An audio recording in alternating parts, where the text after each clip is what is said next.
Ladies and gentlemen, you're next. The rise of the Democrat Gulag. Please welcome former Chief of Staff to the United States Secretary of Defense, Kash Patel. From Arizona, Congressman Andy Biggs. Founder of the Walk Away campaign, Brandon Straka. And your moderator, former Associate White House Political Director to President Reagan, Jeffrey Lord.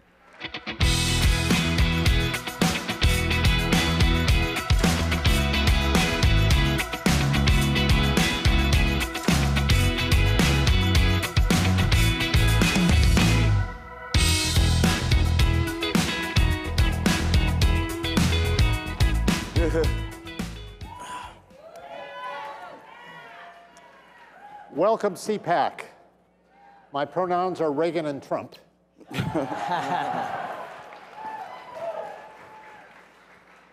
Well, I'd like to get right to it. We have a little less than 20 minutes here. I just want to start by reading a couple headlines to get the flavor of what we're going to be talking about. This is from The Atlantic. The DOJ must prosecute Trump. This is from CNN. New York's AG's investigation against Trump can continue, federal judge rules. From Fox, Tucker Carlson, why are January 6 protesters still in jail while murderers walk free? Forbes, Facebook banned over 1.3 billion accounts over 3 months to combat fake and harmful content. And from RT, Facebook bans pro-Trump walkaway group as social media turns up censorship crackdown. So with that, let me turn to Congressman Biggs and just get this rolling and get your thoughts. Well, when we start talking about a gulag, I think of a couple of things. First of all, it's political prisoners. Right. And I also think of Soviet-style justice, where there is no justice, where everything is baked in already, where you've got prosecution colluding with the defense attorneys, colluding with the judges. They know what they want to accomplish. The police apparatus of the United States, whether it's DOJ based, they know what they want to do. And for political purposes, all of the institutions of the United States have been weaponized, not unlike the former Soviet Union. Right. That's what I think of when I think of Gulag, an American Gulag. I agree. Cash? Well, as a former federal public defender and Justice Department National Security prosecutor, it's insane to me and unconstitutional to see January 6 defendants who have little or no criminal history, nonviolent backgrounds, north of 60 years old, being detained for over a year on offenses that would never seek pretrial detention. And that what Congressman Biggs is talking about, it's not just the Department of Justice, it's not just the attorney generals. They've weaponized the intelligence community and the law enforcement community, but they've also got the judges. There is no federal judge in this country that could possibly detain the majority of these people, yet they're letting illegal immigrants who commit murder and rape walk out on bond, with American citizens charged with misdemeanor offenses or low-level felonies. That is the definition of a third world gulag, and it's happening in Washington, D.C. Right. Brandon, let's hear a little bit about your experiences here. And So I guess what I could say is that I was present on January 6th, as I think most people know. I was scheduled to be a speaker at the Capitol on that day. I was approaching my scheduled speaking engagement when I began getting text messages from people who were watching at home saying that they were hearing that people were going inside of the building, which made me very curious because that sounded like an unusual circumstance. I was on the east side of the building, which is the opposite side of the building, where later we found out people had broken windows and committed acts of violence. When I arrived, the doors on the east side of the building were open. I walked up to the top of the steps and I shot a video for 8 minutes, which I put on Twitter. I never entered the Capitol. I stood on the east side steps for 8 minutes. 2.5 weeks later, an FBI SWAT raided my apartment, put me in handcuffs, and took me to jail. I sat in jail for days, and when I got out, I found out I was facing multiple felony charges and a misdemeanor. And this began what became well, it hasn't ended. It's actually, in the last couple of weeks, they're coming after me again on new things related to my case, which I thought was over. Because I stood on the east side steps for 8 minutes, I have been permanently banned by PayPal, Venmo, Stripe, Patreon, email services. I've been put on a terrorism watch list so that when I go to the airport, I have to go through hours of screening. But what I want to say and make really clear while I have this stage is what's been most horrifying of all is not the behavior of the left. It's been the silence of the right. Ooh.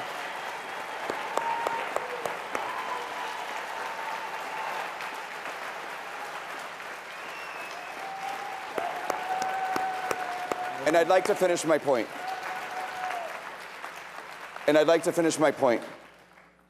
Between the years of 2018 and 2020, nobody worked harder for President Trump than I did. I'll go toe-to-toe with any person in this room if they think they did more for President Trump than I did. Nobody worked harder for the Republican Party. Nobody got more people to walk away from the Democratic Party and become a Republican. True. And for me to go through what I went through and not have a single person stand up and say, we've got your back and this is wrong, is disgraceful. It's a disgrace. And I think it's time to stop it. So while we have a congressman on stage, I want to ask, Yes. what are you guys going to do about it? Yeah.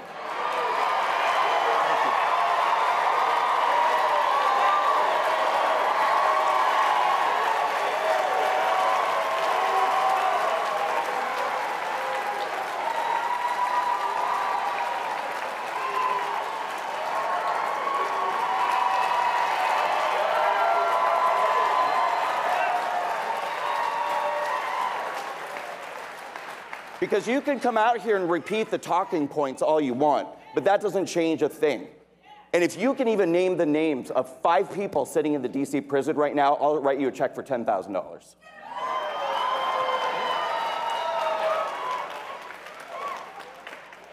So, I'm happy to answer. You done, Brandon? Hang on. Congressman, go ahead. Yeah. So I appreciate it, and I appreciate the frustration. But I want you to know that it wasn't nobody that stood up and declaimed and criticized what was happening to you and other January 6 prisoners. It is still happening. It is still happening. But I will tell you this. Come on, because we don't have a lot of time. There are probably a dozen of us who have attempted to get into jails. Yeah. Okay. Very good. Yeah. Yeah. Who have attempted to raise this and elevate this to where I think it needs to be, and that is to attack what's going on the other side. We didn't get the support from a majority of Republicans. I'm just going to be frank with you. But we continue to push, and I've worked with lawyers who have represented members, individuals in jail. Do you think it's odd that I haven't heard from a single sitting member of Congress with what I've gone through on the Republican side? Do you think that's odd? Yes. Yes, I think so. And I have contacted people who have taken my phone calls. I have not been approached by anyone. And you sat on my stage in 2019 at a walkaway event. You know me. I do know you. You probably have my phone number. I don't know if I do or not, but I do know this, that I have worked with lawyers who have represented J6 defendants. I have met with them. We have tried to come up ways to devise to protect as much as possible. What you went through is not just inappropriate, it's inhumane, it's unjust, and it's un-American. And it's not over. And it's not over. And I realize there are things we can do, and there are probably 10 or 12 of us in Congress that are trying to do something. I am one of those.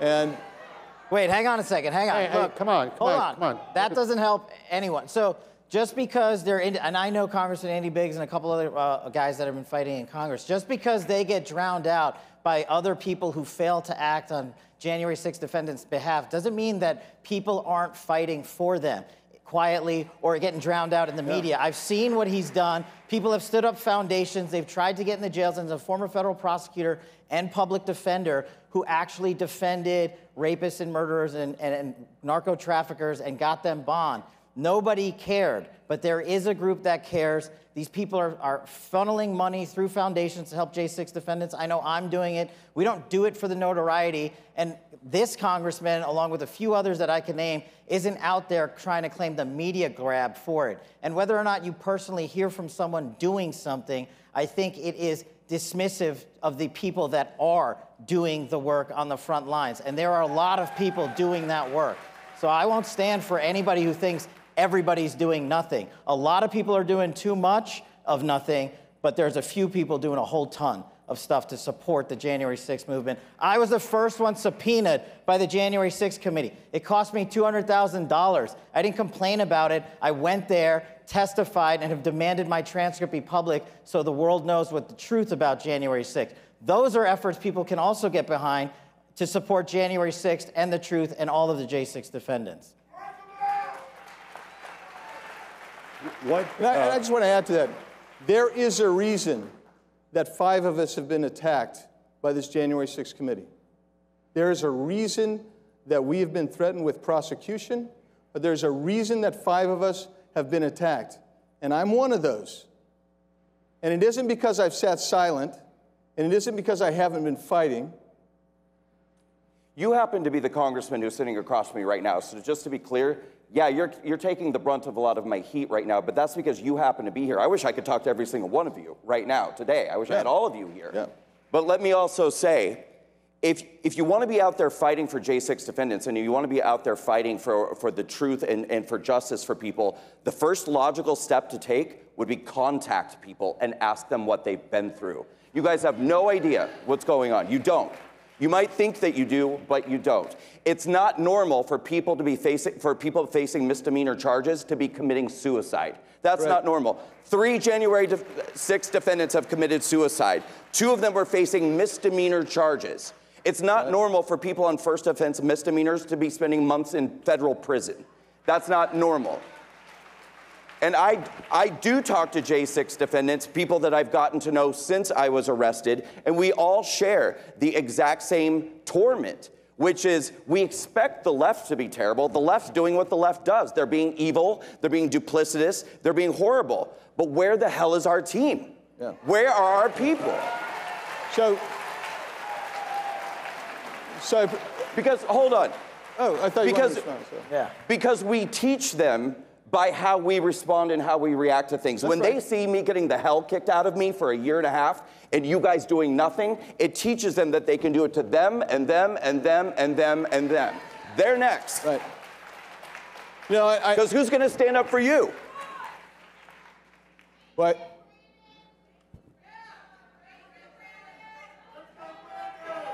Come on, let him speak.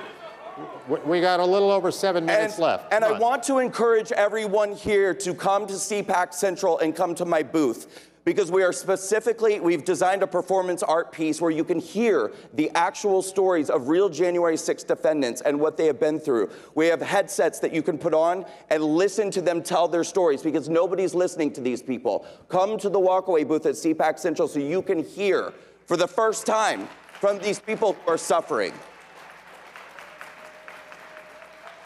3:45, come down to the booth. We'll be down there. Come down there and experience this. I'd like to ask, what can be done to punish the people who are doing this? Great.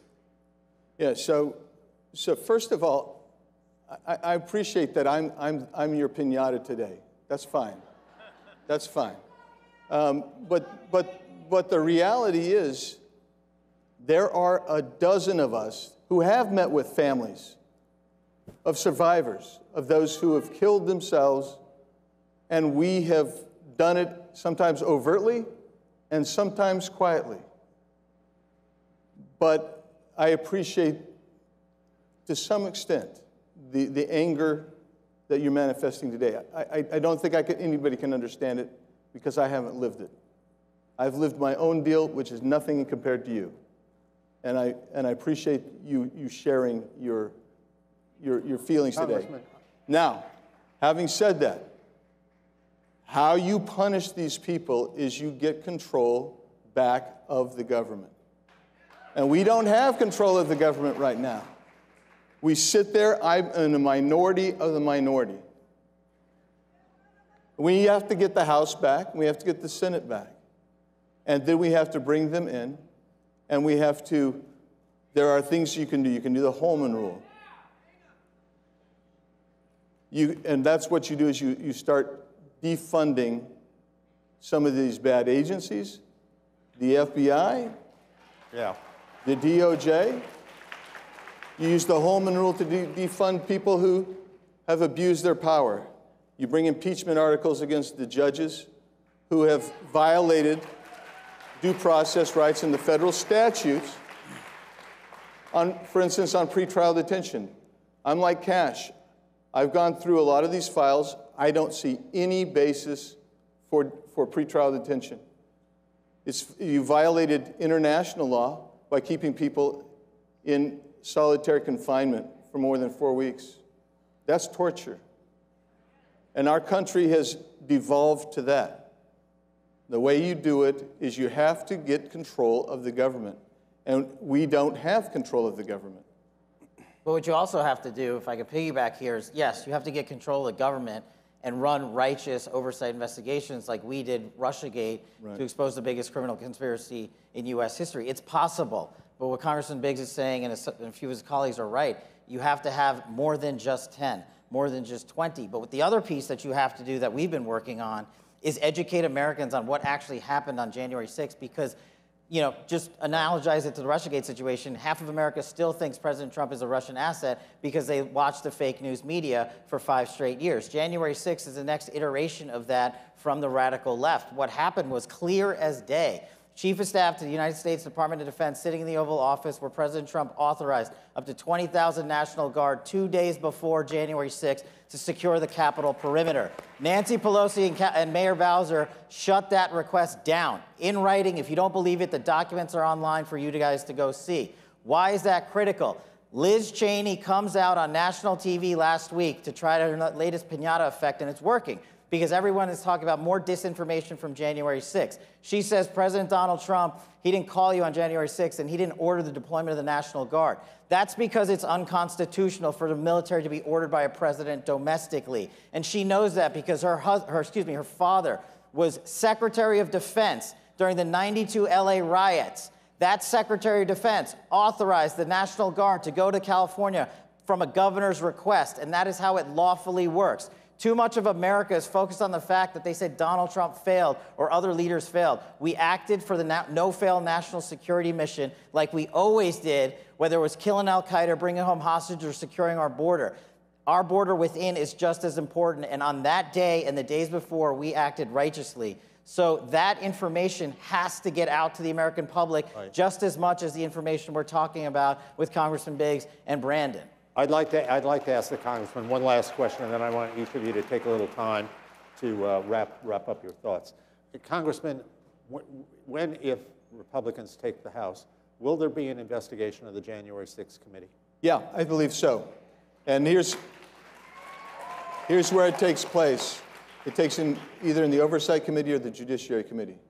And I've requested the 2 gentlemen who will most likely be the chairman of that committee that they do that.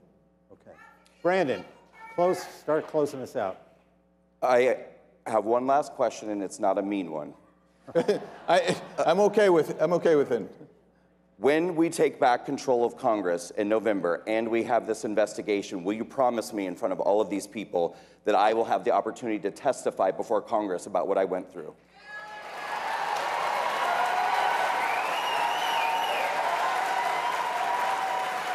If the chairman don't let you testify, I will find a way to arrange it so you can come testify somehow. Excellent. Okay? All right? Yeah. Hold on. We got 40 seconds left. 3:45 p.m. I want to see each and every one of you down at the walkway booth so you can see what we're doing to bring to life the stories of January 6th. I want to shake all of your hands and take pictures with each and every one of you. Thank you. Congressman, close out, and then Kash.